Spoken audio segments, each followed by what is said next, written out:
এডিআৰিৰ প্ৰথম পৰ্যায়ৰ পৰীক্ষাত যিসকলে উত্তীৰ্ণ হৈছে অৰ্থাৎ যাৰ ফলাফল ভাল হৈছে তেওঁলোকক মই মোৰ তৰফৰ পৰা আন্তৰিক অভিনন্দন জ্ঞাপন কৰিছোঁ আৰু আশা কৰিছোঁ দ্বিতীয় পৰ্যায়ৰ পৰীক্ষাবোৰ তেওঁলোকে ভালকৈ দিব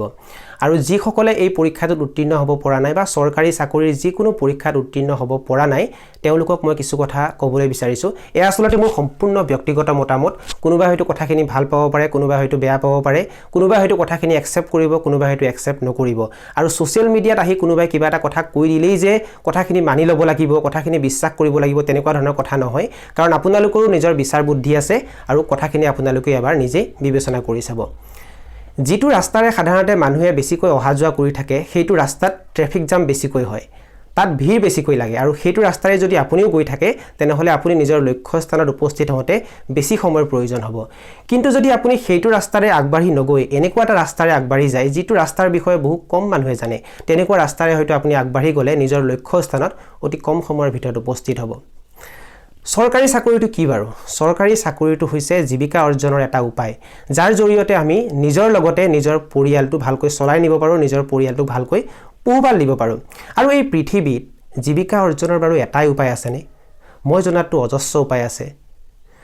তথাপিতো চৰকাৰী চাকৰিটোকে বাৰু কিয় প্ৰাধান্য দি থকা হৈছে হাতত কেইটামান ডিগ্ৰী থাকিলে বুলিয়েই বেলেগ কাম কৰিবলৈ নোৱাৰি নেকি বাৰু চৰকাৰী চাকৰিৰ বাহিৰে বেলেগ কথা কিবা চিন্তা কৰিব নোৱাৰি নেকি বেলেগ কাম কৰিব নোৱাৰি নেকি হয় যদিহে আপুনি সমাজৰ মানুহক এটো প্ৰমাণ দিব বিচাৰিছে যে আপুনি জীৱনত সফল হ'ব পাৰিছে আপুনি সমাজৰ এজন সন্মানীয় ব্যক্তিত পৰিণত হ'ব পাৰিছে নাইবা কোনোবাই যদি আপোনাক কৈছে আপুনি যাক ভাল পায় কোনোবাই যদি আপোনাক কৈছে যে চৰকাৰী চাকৰিটো হলেহে মই তোমাৰ লগত বিয়াত বহিব পাৰিম তেতিয়া হয়তো আপোনাৰ বাবে এটাই উপায় আছে সেইটো হৈছে চৰকাৰী চাকৰি মই এটো ক'ব বিচাৰিছো সমাজৰ মানুহক কিয় প্ৰমাণ দিব লাগে আপুনি যদি জানে আপুনি যেটো কাম কৰিব ওলাইছে সেই কামটো ভাল সেই কামটোৱে সমাজৰ কোনো মানুহক একো ক্ষতি নকৰে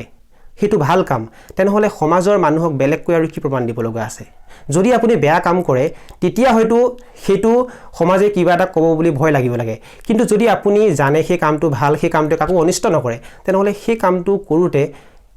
কিয় ইমান লাজ কৰিব লাগে কিয় সমাজৰ মানুহৰ কথা ভাবিব লাগে আৰু এটা কথা বিশ্বাস কৰক যদি আপুনি সমাজৰ মানুহক বা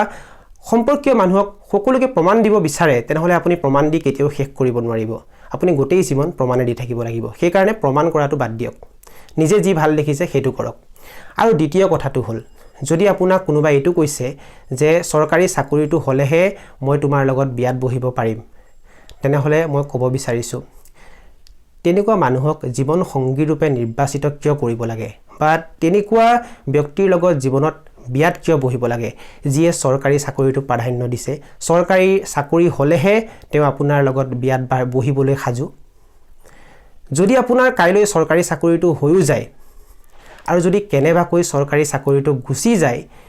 কি গ্যাৰান্টি আছে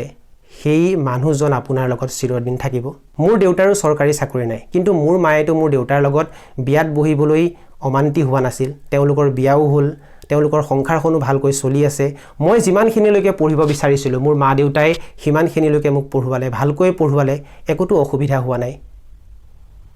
এনেকৈ আসলতে কথাবোৰ মই ভাবো আৰু এটা কথা মই বিশ্বাস কৰো মানুহৰ ভয়ত কেতিয়াও আপুনি নিজৰ সিদ্ধান্ত সলনি নকৰিব নিজৰ সিদ্ধান্তটোক তেনে এটা পৰ্যায়লৈ লৈ যাওক যাতে আপোনাৰ সিদ্ধান্তক মানুহে এদিন সন্মান জনাবলৈ বাধ্য হয় যদি আপোনালোকে মই কোৱা কথাখিনিৰ লগত একমত হৈছে তেনেহলে ভিডিওটো শ্বেয়াৰ কৰি দিব